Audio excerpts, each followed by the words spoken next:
Lauren, obviously 4 games to go, coming towards the end of the season. What are you looking to see in these final 4 matches? It's crazy when you put it like that, isn't it? We've played 6 games and you're telling me we've got 4 games to go. It is such a short space of time, and so really big key factor for us is knowing that we're 16 games in as a whole team, really, like 10 games last year and 6 so far this year. A lot of the work we put in is on-field growth and development, and then there's this big aspect of culture and standards that we have to continue building to keep improving.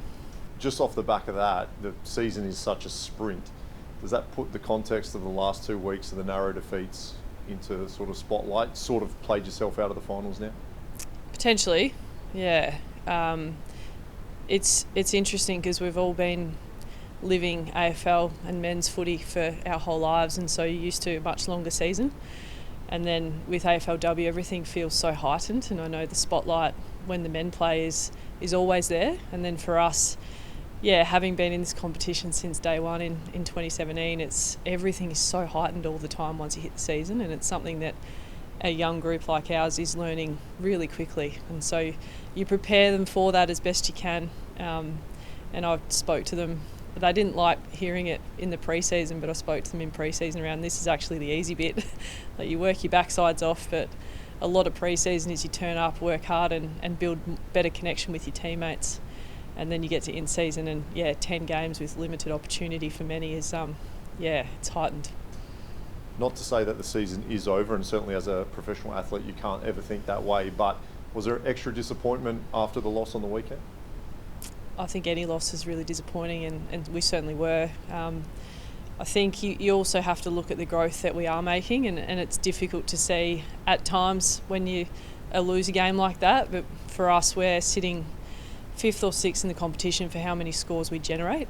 And so knowing the fixture that we've had and the quality of team that we've played, being 6th in the comp for being able to generate score is a huge indicator of growth for us. The unfortunate bit of that is we're inaccurate, and so 3 goals 12 in any team, against any team in any game, you're unlikely to win, and so that the disappointment comes from the result. And then you also, in building a young program, you've got to focus on the progress too. Janelle's obviously out with a finger, I believe. Is any other changes this week heading into North Melbourne? Yeah, there's a number of changes this week, pretty high volume actually, so really, really disappointed. We've got 2 forced changes and 3 omissions, so disappointed to lose Janelle. She's been an absolute warrior for us, and the leadership she's added for our group off field has been immeasurable, and still continuing to do that even though she knows now the season's done for her, unfortunately. And I think for all of our people that watched her go down with the knee injury on the weekend, she's been banged up. She had cracked ribs, concussion, late pre-season. Just about every part of her body's been severely banged up over this period of time, and to watch the way that she performed under that for the remainder of the game, I think teaches a lot in our group and shows real strength and courage and leadership. So really grateful for what Janelle's been able to offer and what she'll continue to offer moving forward. Maggie McLaughlin will come out with an ankle, and then we've had 3 omissions as well. So Lily Johnson, Hannah Ewings and Latonia Cockatoo-Motlap will come out of the team. Are we going to see any debutants then maybe this weekend? We only have 1 player that hasn't debuted in AFLW. You'll see a club debut this weekend. And North Melbourne, obviously one of the competition's better sides, doing quite well this season. What sort of challenge do they present? We had a really cracking game here at Alberton against North Melbourne last year, and it actually formed a bit of a benchmark for us going into the off-season. They're an exceptional team. I think they're sitting 2nd on the ladder right now, and they play a brand of footy that we aspire to play for 4 quarters. So really open the game up, high scoring, win contest, win clearance. And so we're genuinely excited to play against a really high quality team who, I'm looking forward to the opportunity for our group to play against one of the better teams again this year, and really test where we're at, not just from a result perspective, but the brand of footy is something that we aspire to. So I think, it's great for us to test ourselves against the best. Maybe just talk us through the omission of Hannah, because last season she was obviously one of, if not the best players for the side. Yeah, Hannah won our best and fairest last year and League Rising Star. So unfortunately for Hannah, she's fallen below the values and standards required for our group, and So it's it's impacting her performance, and so she comes out of the team. We've had some really strong conversations and also supportive as well. I think it's important. It's going to feel really heavy for Hannah, particularly this week. So another element of that is really getting behind her and supporting her to return to the standards and values that's required to get back into the selection table. Is there maybe some off-field issues then that you're alluding to there? Yeah, I mean, I think the conversation that runs any deeper stays between Hannah and myself and the footy club. But I think what I'd like to communicate is we'll support her as best we can, as we have.